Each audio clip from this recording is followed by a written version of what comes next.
Dok su se fudbaleri Slavije i Brska spremali da nastave drugi dio meča, svi na stadionu u srpskom Sarajevu su zanijemili.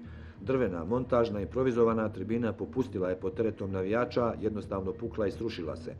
Nakon kraće zbunjenosti, oni koji nisu bili na tom dijelu stadiona potrčali su u pomoć onim što su se nalazili sada na zemlji i u šiblju.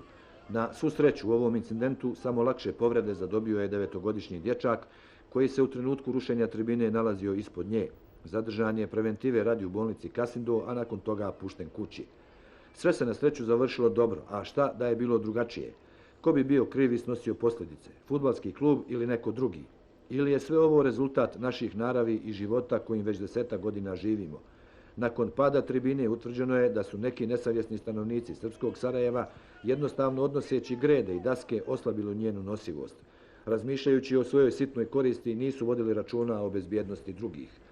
To se već podvodi pod onu naša posla, svojstveno samo nama. Drugo i ključno pitanje je nismo li se već privikli na životnu improvizaciju. Većina nas upravo tako i živi.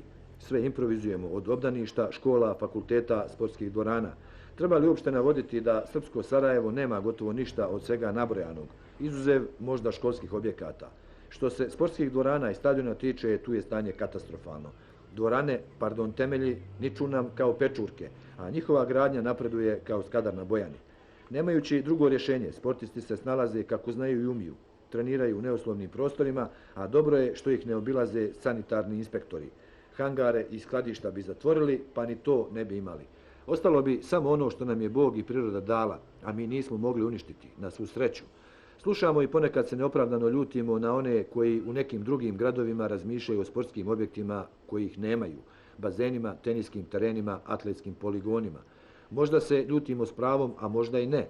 Jedno je sigurno, niko nam pomoći neće ako ne pomognemo sami sebi. Pitanje je i hoćemo li to i možemo li dok ne bude kasno. I za one koji treniraju, igraju, takmiče se, ali i one koji to trebaju da gledaju. Sa sigurnih tribina.